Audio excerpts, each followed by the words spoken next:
Daniel 11:31.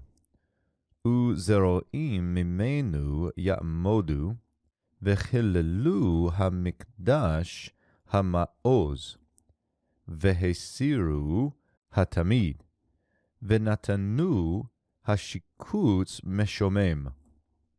So today we get the word zeroim here at the beginning. Now you might recognize arm in the plural. Get the vav that just continues things forward here.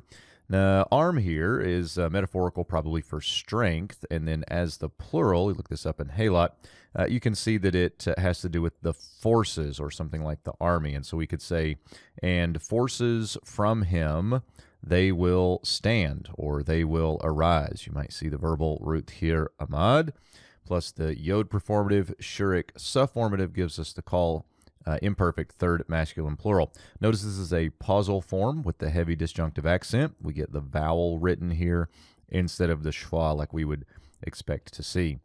Next we get the PL, perfect third common plural, shurik sufformative there. We've got a vav consecutive on this form. Verbal root you can see is halal, and this is to profane, and they will profane the holy place. Notice the holy adjective with the mem performative, the place of holiness or the temple.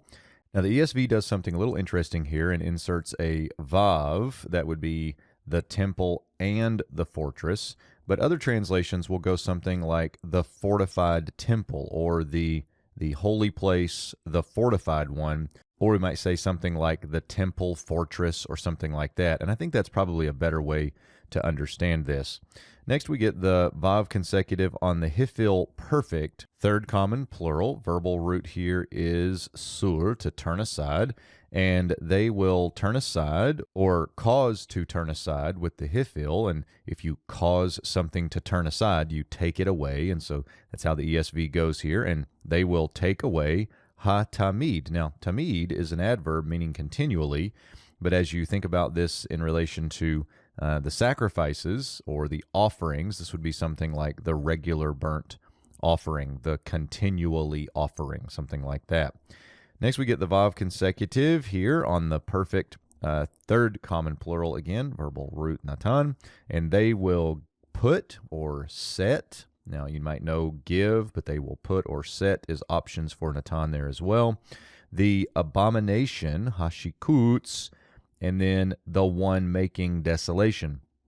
So here we have a participle that's giving an adjectival attribute to this abomination. This is a polel participle, and the verbal root is shamam, so that polel is indicative of the geminate participle here. The abomination, namely the one making desolation, and we oftentimes understand this to be the abomination of desolation.